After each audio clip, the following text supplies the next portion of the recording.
All right, welcome out to the original Gordito podcast. It is not Monday. No, it's not. We're late again. Procrastination's a motherfucker. It is actually Thursday, May 7th. Yes. I'm sorry, guys. I don't know what else to say.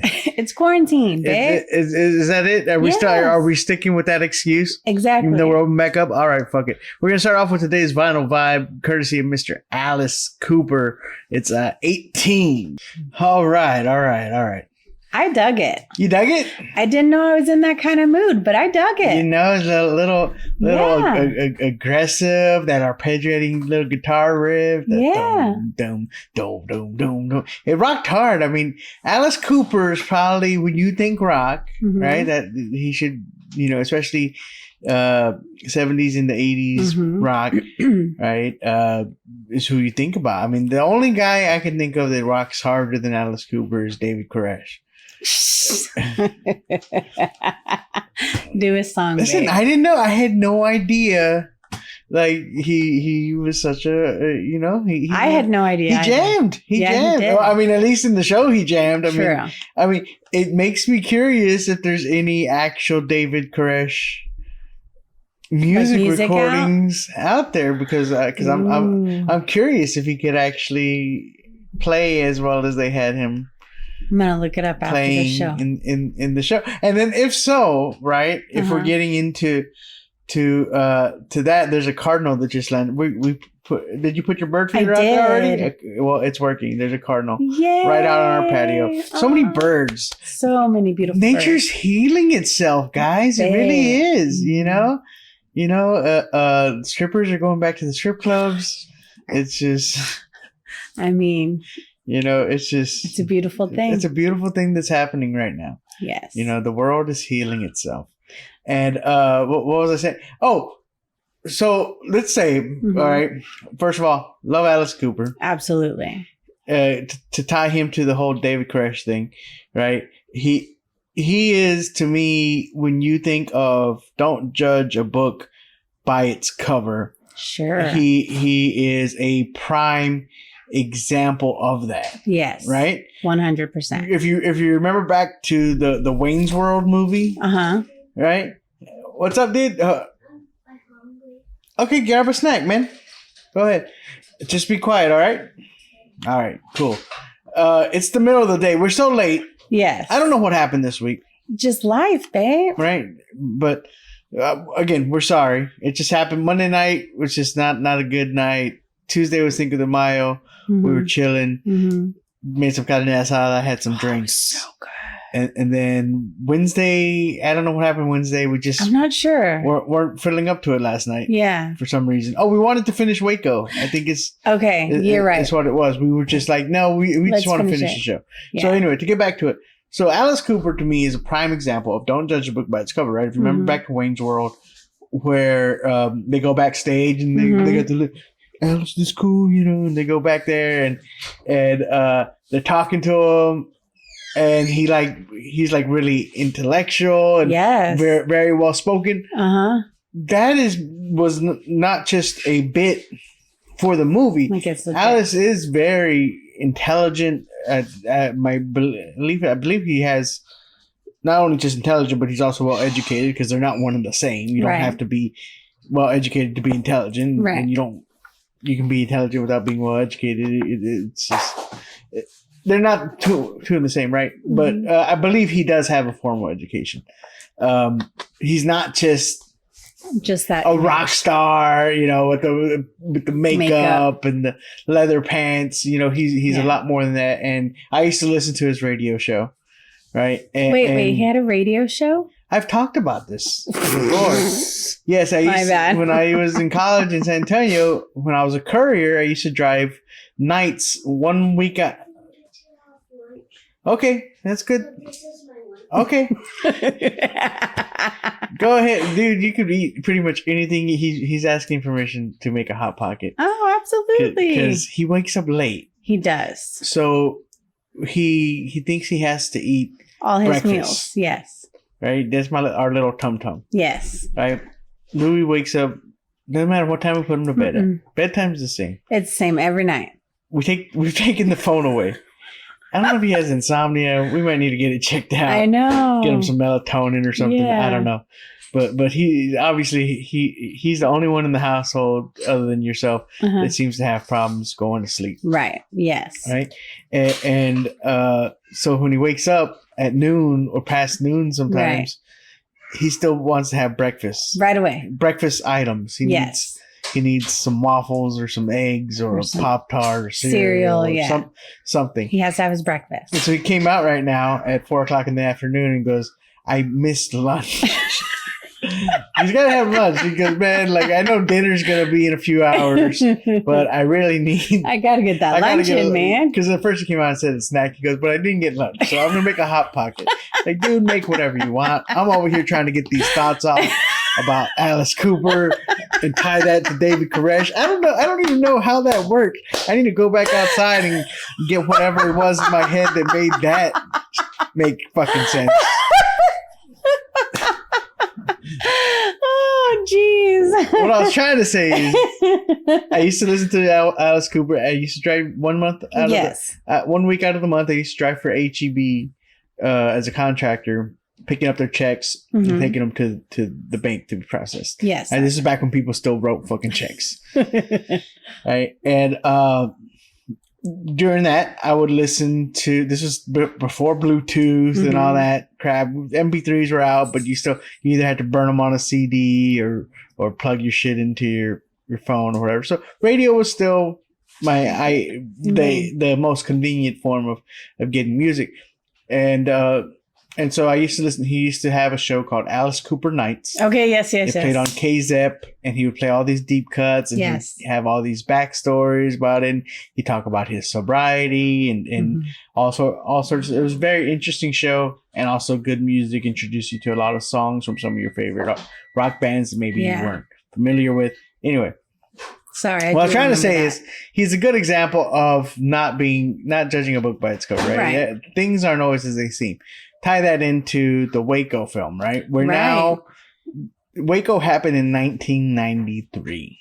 Okay, that's 27 years ago. Yes. So you were like what, 10? I was 10 years old. You were 13. 13, yeah. We're doing the math. Why you gotta always remind people I'm older? Dang, I just want to know you over here robbing the Crable, all right? Calm down, David. This is Koresh. If David Koresh ever covered Alice Cooper's 18 song, he would sing 14. Cause she's 14.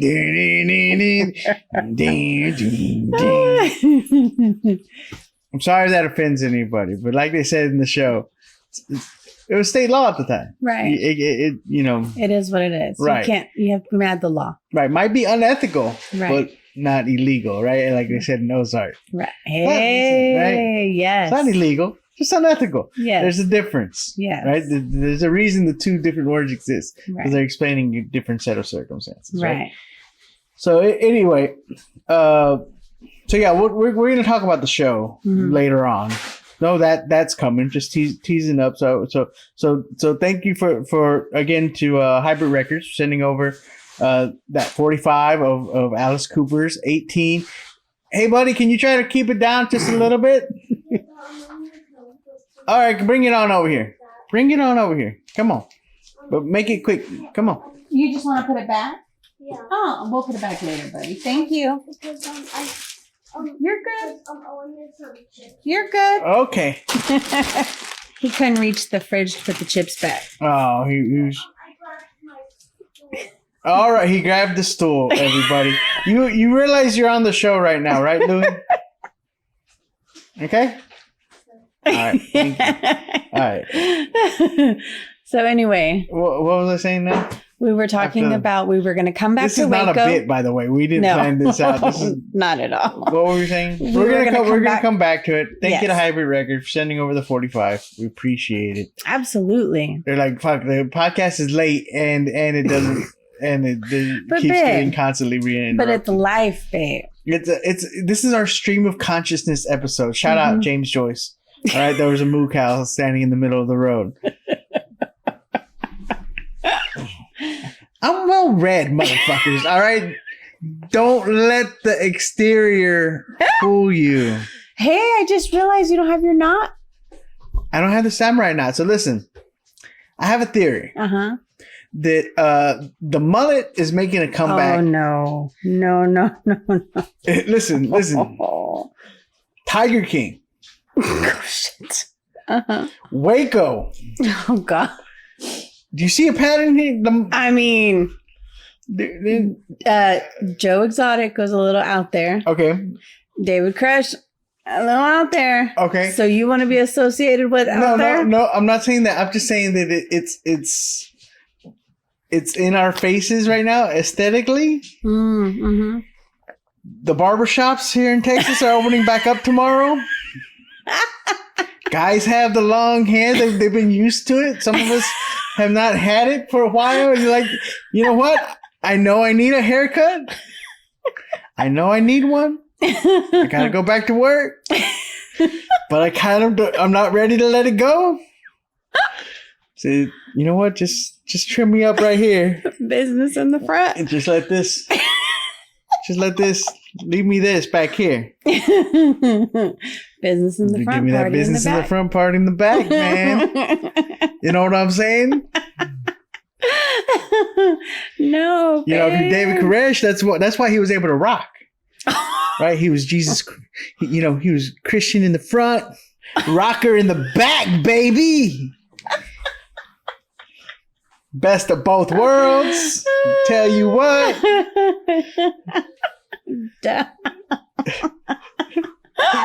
I think the mullet's making a comeback. So I was just testing it out.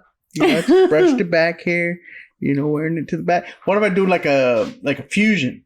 Okay. Like a samurai mullet. Oh shit.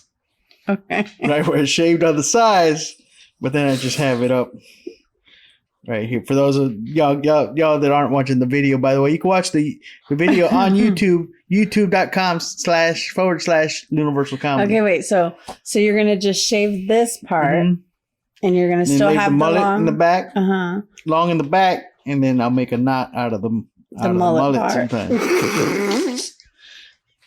What do you think? I think a samurai mullet. Please don't. You heard it here first. The mullet's coming back. I'm gonna fuse it with the samurai knot. When New York Fashion Week comes around next year, and you see, I don't know who a male model is right now. When you see Justin Bieber on the runway doing his Calvin Klein underwear show, he's got the samurai mullet. You will know that they are listening to the OG podcast and they are stealing my thoughts, man.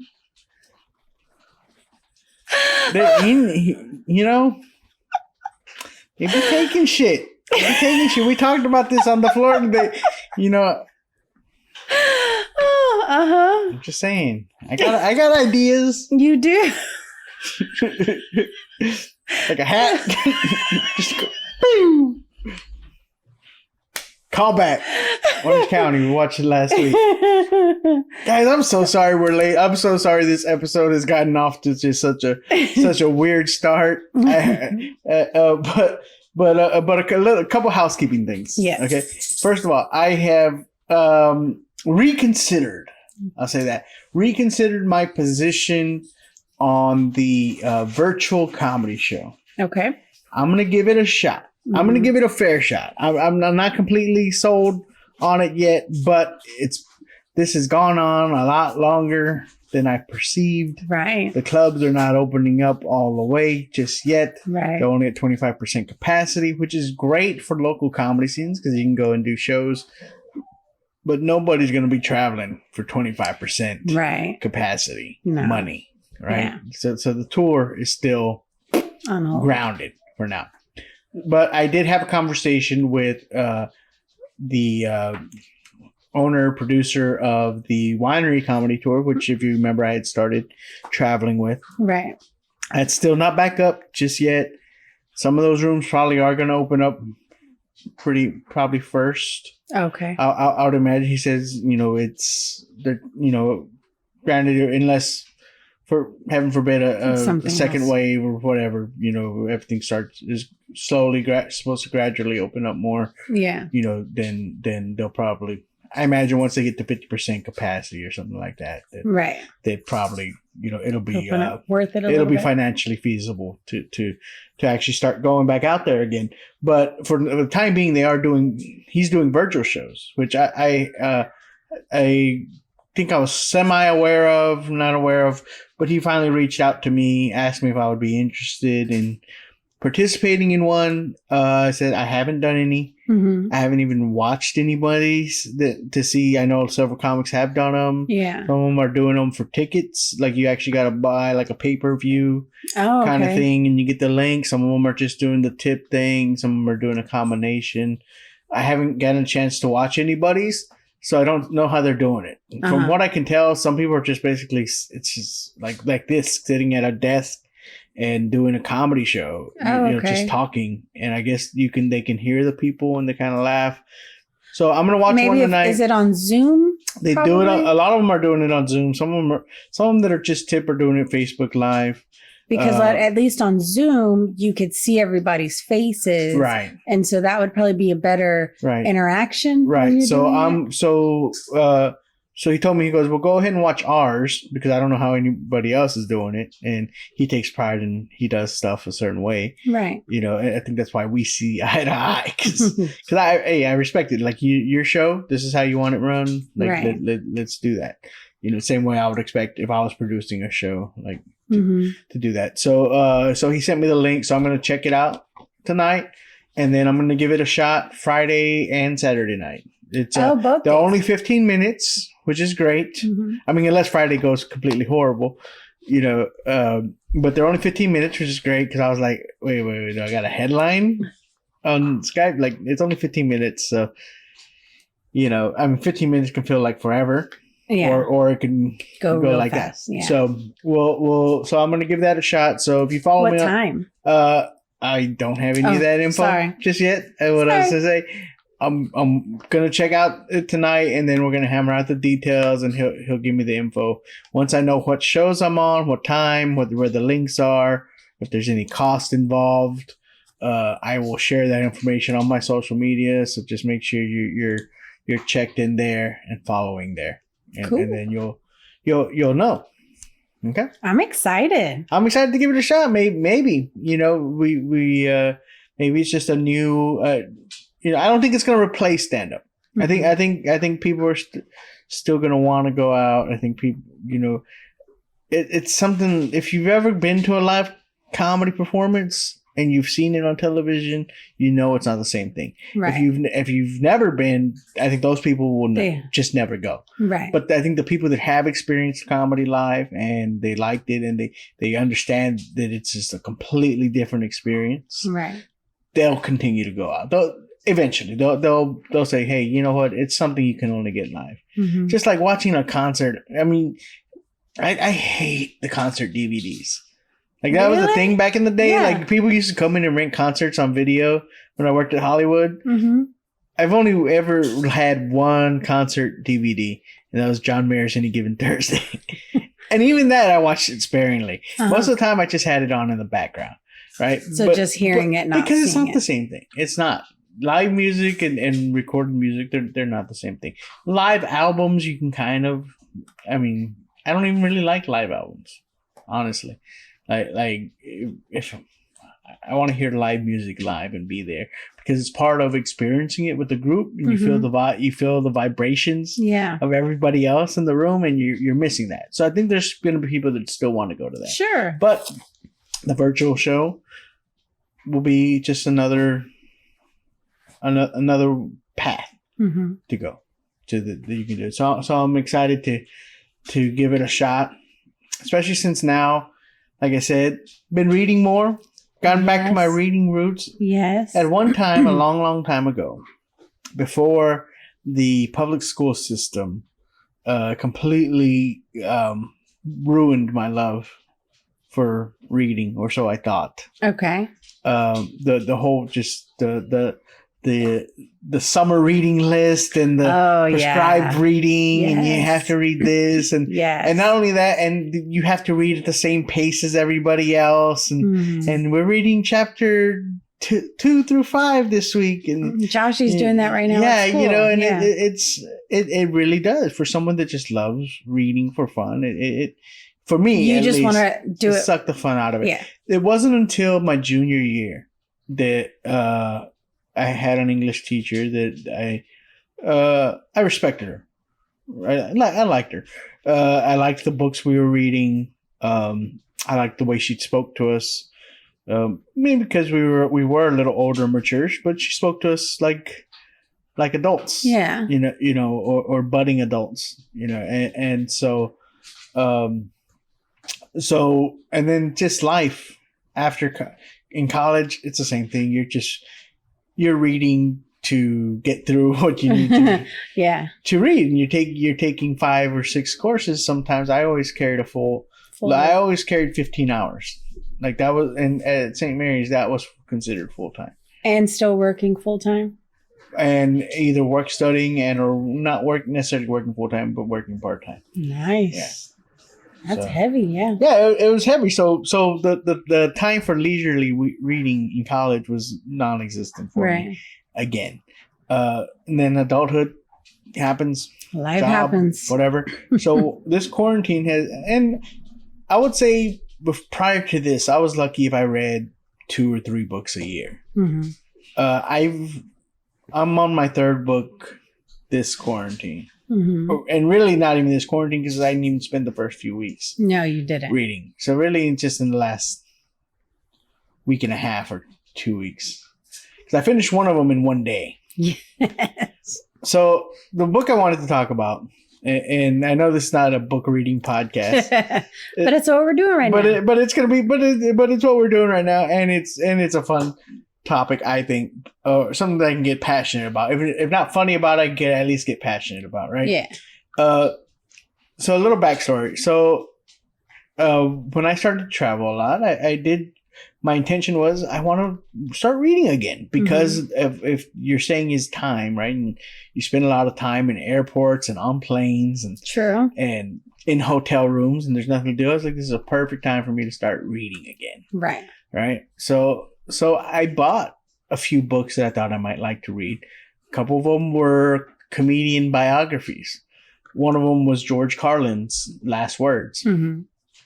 That was back in 2016. When I first started really traveling, and never picked up the book, but because then I started reading other stuff, right? Or you started listening to podcasts, I'm sure. I started listening to podcasts, but I started listening to audiobooks. I started reading books on screenwriting and stuff that I needed to read again. Mm-hmm. Like, hey, I really want to read this, but I could actually use this information right now. Like I need to like step up to this learning curve here on this. So, and it was a very long book.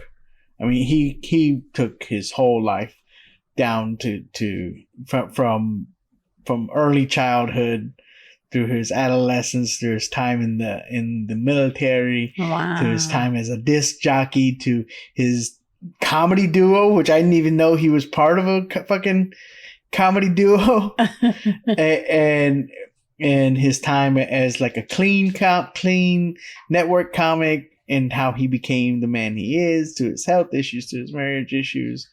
And like he laid it all out. He laid it all. No stone unturned. When he said Last Words, he meant it. When that title is so fitting, it's like, look, I've said everything I have to say about everything. If you want to know anything, don't ask me no questions. It's here it is. These are my last words. And so I'll say this. I was born in 83, right? So by the time when George was really popping on his second, right? Definitely the 70s. Mm-hmm. With Class Clown and everything. And he doesn't even consider that his last form, right? The Carlin I got to know was on HBO. Mm-hmm. And he was forbidden. right? Because he was dirty and crass. Right. And I remember my next door neighbor, Mr. Cohen, used to take care of me. And that nasty old man, you know, like because he would say, you know, crass stuff that's why he was on HBO. Right. Yeah. And that's why he found his home there. He did 14 HBO specials. 14? 14. Wow. Yeah. And so he talks about that and about how he talked about his relationship with HBO and how he felt like if it wasn't for them, he would have never fully got to evolve into the comic that he was supposed to, to become or meant to become. And so when I knew of him, he was definitely a megastar status. He was a household name. Mm-hmm. I remember the Fox TV show a little bit, trying to watch that. Mm-hmm. But I was, again, still too young to really understand what he's saying. I mean, he really, when he talks about stuff, I mean, he picks it apart. Yeah. And just a master of satire. And so I felt like I never knew the man. I knew his work, but I never knew anything about him. How he got to be who he was. Mm-hmm. How he got to sound the way he sounds. Yeah. And this book lays it all out. Yeah. And at times I put a post on Instagram that I felt like I wasn't so much reading the book, but I felt like I was actually having a conversation with him. Like I felt like I was sitting down with him, having a beer or smoke or whatever, and that he was just telling me his story about his life. And sometimes late at night, when I was out on the patio reading, sometimes it was almost like I could swear he was actually physically there. Really? Yeah, it really got to be an interpersonal relationship. I found a lot of commonalities with his philosophy of stand-up, of politics, particularly. I didn't know that. I think a lot of people just lumped him in as being liberal. Probably. And he definitely, he goes, I'm probably just left of center in most things, you know, but he goes, I'm fed up with, even back then, you know, when he was writing this, I'm really just kind of fed up with both sides. And I feel like most people are. And he felt like he was really speaking to a disenfranchised, and he really, you know, he was an intelligent guy and he really understood the way stuff worked, and that's why he was able to give the commentary that he was. So I identified with him on that, and then even got to little things, right? Like he went to this school called Corpus Christi. Yeah, that was his. Our Lady of Corpus Christi was his parish in New York where he grew up, and he referred to it a lot. It was big part of his Class Clown album, because he's talking about going to school there, about the nuns and the priests and all that. So that was kind of cool to kind of see the name of my city, kind of tied to it. There was lots of little things that were just like, oh, okay, like I'm not that far off the mark. And then, like I said, when he started talking about his how he saw stand up, his love for the stage. How, and I've heard lots of comics say this over the years, and I've probably said it myself, is I didn't get into comedy to do anything else other than comedy. That's, I mean, it's fine to dabble in other stuff, to do TV and whatever, but he took great pride in the fact that he came up at a time where the reason to do comedy was to get a TV show or to get a movie career. Right. And he goes, that's not what I got into comedy for. I got into comedy to be on stage, telling jokes, talking to people. That's what it's about, right? That it's not stand-up comedy is not a means to an end for him. It is an end in itself. That's what it was, right? And that's what it's always been for me. Even now that yes, I want to write. Yes, I want to direct stuff. Yes, I want to learn some other mediums. I want a podcast.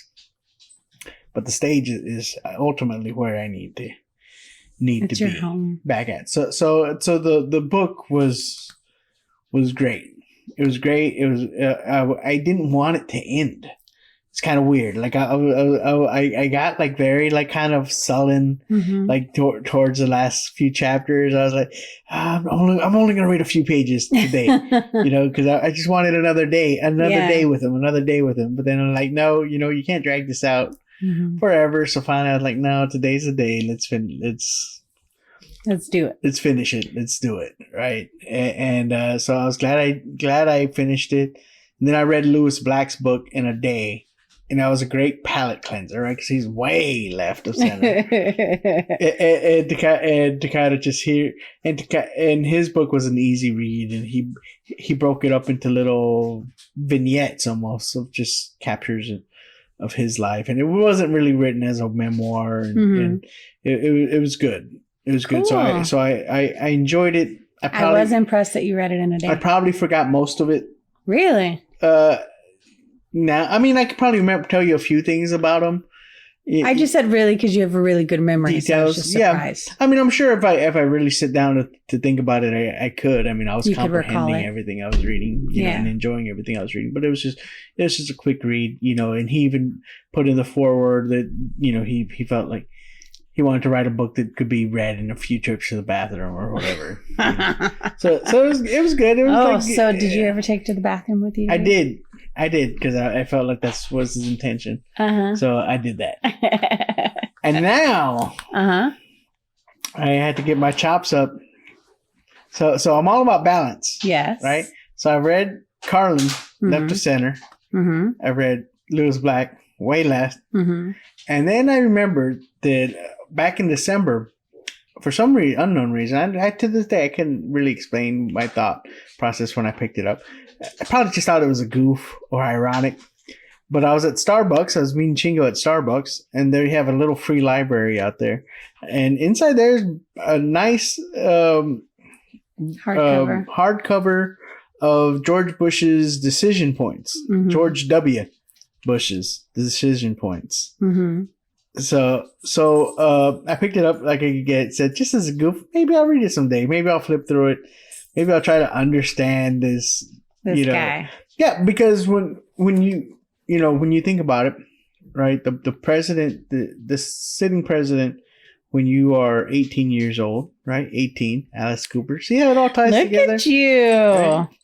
That's probably the one that's going to stick out in your head, right? Because it really is. It's your entry into adulthood. It's when you're starting to kind of pay attention to the world around you a little bit, and politics and what's happening, and you have, you know, opinions and emotions on things, but no one wants to hear them, because you're fucking 18. You know, what the fuck do you know? You haven't lived, right. So I was always kind of intrigued by the guy. He definitely has a charisma about him. Yes, he does. So I just started that. So I'm going to do all the Georges. Yeah? I did George Carlin, the George Bush, George Harrison. Probably going to do some Curious George.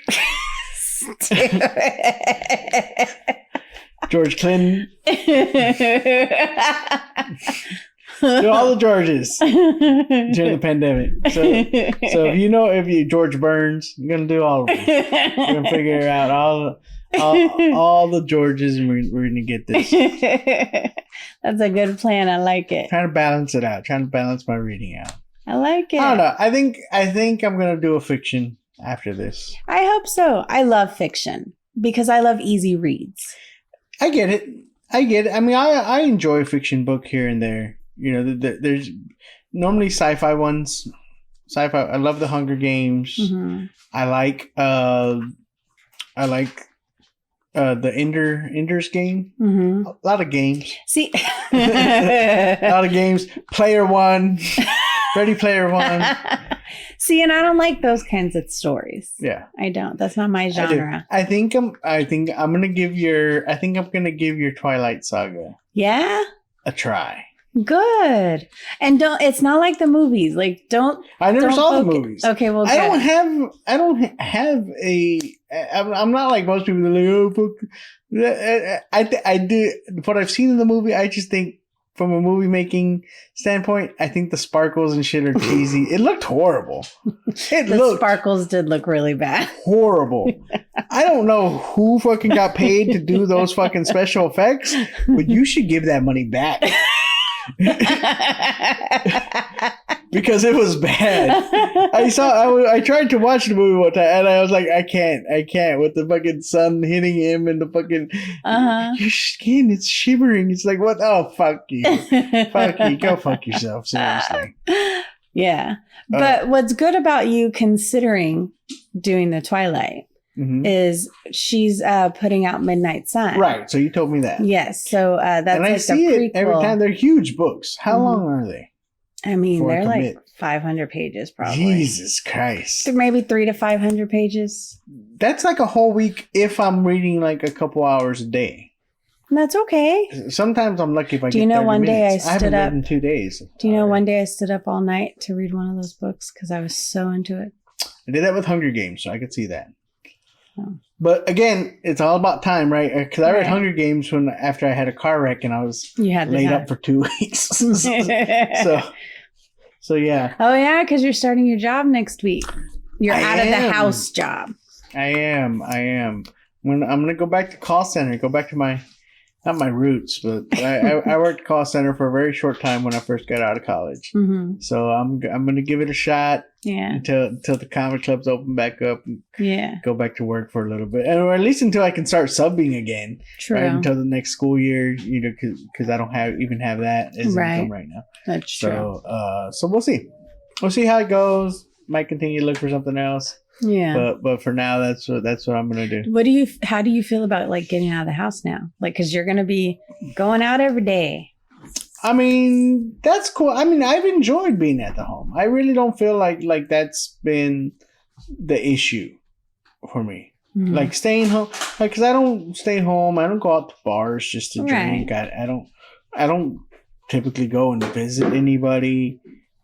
If I go anywhere, it's to work. To do something. For money or for comedy. Sometimes for both. A lot of times for both. But I hear the baby waking up, so let's go ahead and we're gonna keep this episode short. Sorry guys, it's a late episode. Hopefully we pack. I know we had some fun banter parts here, and we're gonna get next week's episode on Monday. We need to stop with this laziness. Yes, I agree. And get on top of it. But let's talk about Waco real quick as a show. Yes. Right? What did you think? Because I know that, some of it's fictional, right? So for me, I didn't know a lot of the original history. Like I knew because I was 13, it wasn't really high on my radar. Of course, I was aware of it and I would hear people talk about it, but I wasn't like, so I didn't know everything about it. We were young. I was 10, you were 13. Again, probably not getting a lot of news. No one's just sitting you down to discuss these things. Well, if anything, maybe at 13, maybe your history teacher. Yeah. Social studies, maybe. High school students probably got a little bit more of it than anything. Yes. But even then, I would imagine with the social climate at the time, I think a lot of teachers probably stayed away from it because of the religion aspect. So it probably wasn't even discussed in schools that much. I remember it was just kind of like a playground joke. Like I knew who David Koresh was 10 years old. I remember a friend of mine used to get teased because he had a mullet. He didn't have a mullet, but he did have I wouldn't call it a mullet, but he had some like curly hair, and it was always like brushed back, and it was a little long in the back. And so some people would tell like, "Oh, you got David Koresh hair," because he was all over the newspapers. So even if we didn't know, and we knew how to, we knew. You would catch snippets on the news, or as you're flipping the channels, or the newspaper comes to your house every day, and there's 51 days. There's pictures of this guy on there, so we knew who he was, right? I remember there being a miniseries. I don't. Already back, but it was like right after. It was like a few years after. Oh, really? I think it was on CBS or some news channel, and of course, it was more the government side of it, right? So if anything, right, to watch this is like anything. There's a different side. 3 sides to every story. Absolutely. And you can't just take anything at face value. You can't take just a government report on what they tell you, and you can't take and definitely look when anybody tells the story. It's human nature. We make ourselves out to be the good guy. That's true. This is what it is. Right, just like take it like a divorce, right? If you if you talk to each different spouse when they tell the story, it was all the other person. Yeah. And then sometimes, because we've learned over time, we throw in a little bit. I'm sure I had my faults. But it was mostly them. I mean, hey, I'm not without my, because you gotta admit a little bit, right? Like, okay, maybe we didn't do everything right. All right, but it was fucking them. All right, let's not. They did that shit.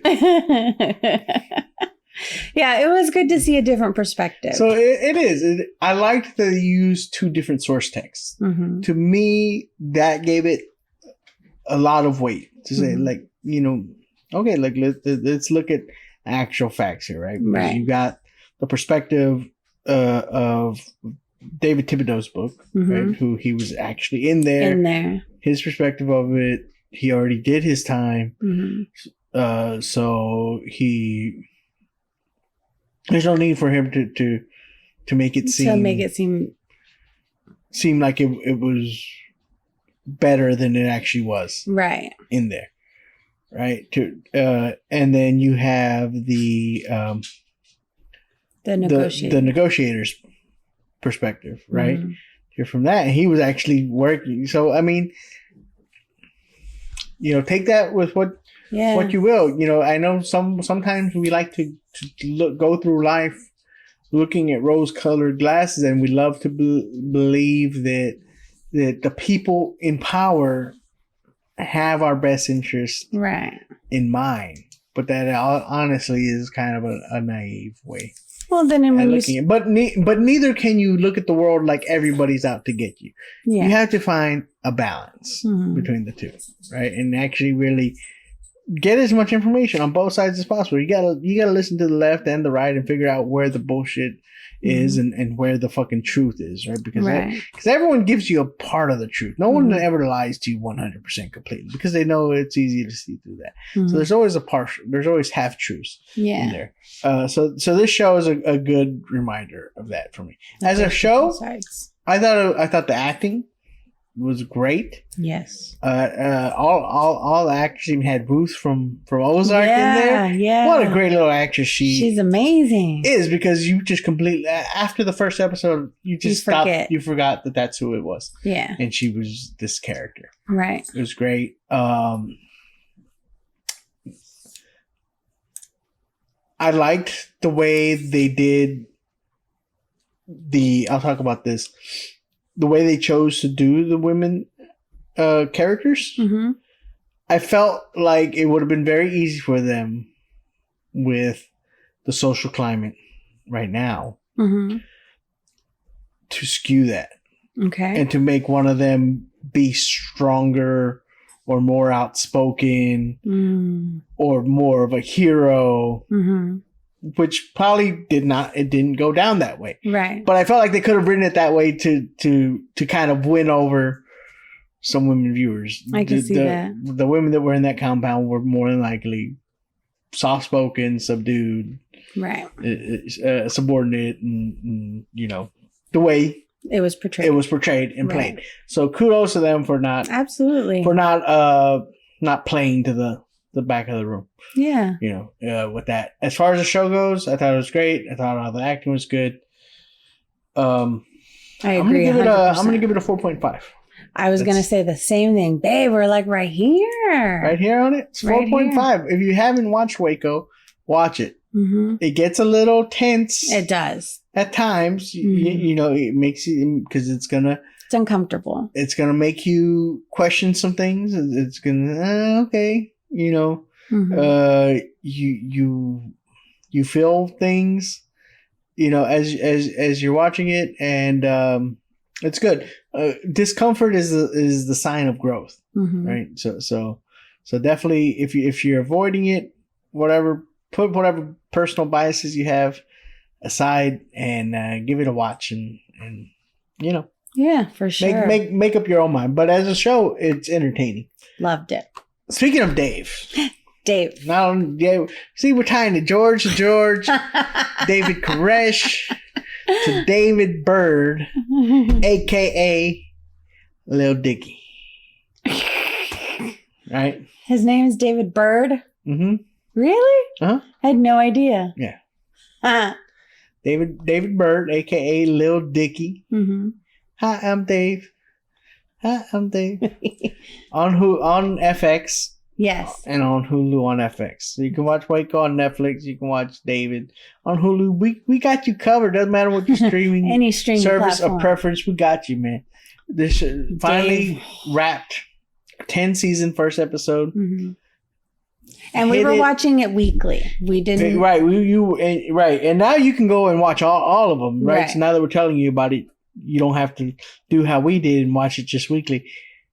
Hit it out of the fucking park.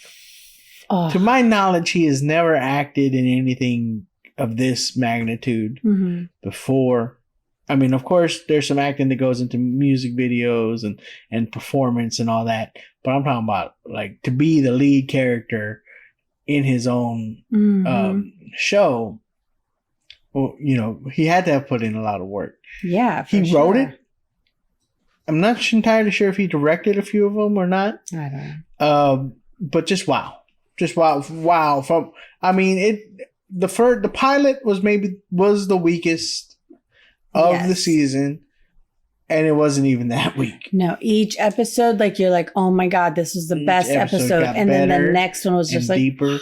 The issues he tackled in this first season, was just phenomenal. You know, from mental illness to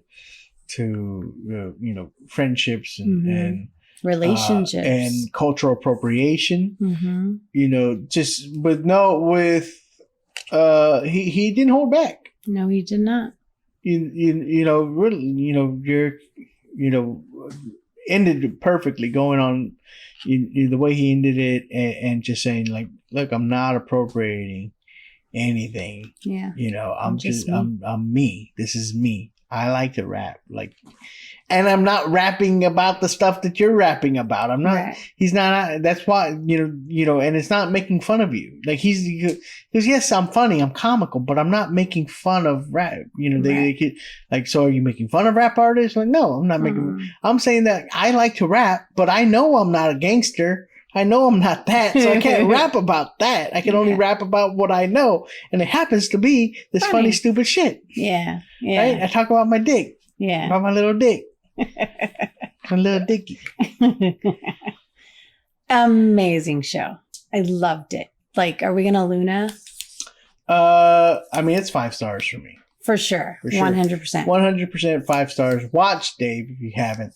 You should not be sleeping on Dave. And don't sleep on Dave. I feel like it's when it started, it was right at the hit of this whole lockdown shit. Mm-hmm. And I feel like it got lost. Yeah. All that. Like y'all wasted time watching Tiger King. And y'all should have been watching fucking Dave. Or you could have watched it both like we did. You listen, you want to watch tigers or you want to watch a gator? Gator, man. He was amazing. You know that's his actual height, man. No, I assumed, but I didn't. It's his actual height, man. So that because their relationship seemed like it was more. That's not Mekhi Phifer, right? Yeah. You know how in Eminem they hired Mekhi Phifer who can't fucking rap at all, to play a fucking rapper. No, Gator's a rapper. He is his hype man, and it's an actual relationship. Mm-hmm. So he actually made his show about himself with his friends. Yeah. Taylor Massack was the actress in his first really huge video that he had on YouTube, the Pillow Talk video. The Pillow Talk. And he cast her as his girlfriend. Yeah. In this. I think the only one that he probably didn't have a personal relationship prior to it, and I'm not entirely sure about that, is Andrew Stantino. Which is like the manager guy? The manager, best friend guy. Yeah. Right. And I'm not sure about, and maybe even the producer. I imagine those guys didn't play themselves or an alternate version of themselves. Right. But it was a very good show. Highly recommend it. Absolutely. We're gonna get out of here. Yes. You got about like 40 minutes out of us. Sorry about the hot pocket making. Sorry about it being late. Watch the virtual shows if you can. Make sure you check out the YouTube. I put up some new videos up there last week. Yeah. If you ever wanted to see me break dance, go to my YouTube. Yes. YouTube.com/Universal Comedy. Don't judge a book by its cover, man. Rocking the mullet and the b-boy style. It's gonna be great, man. All right, so we're gonna go ahead and get on out of here. We'll see y'all next week. One love.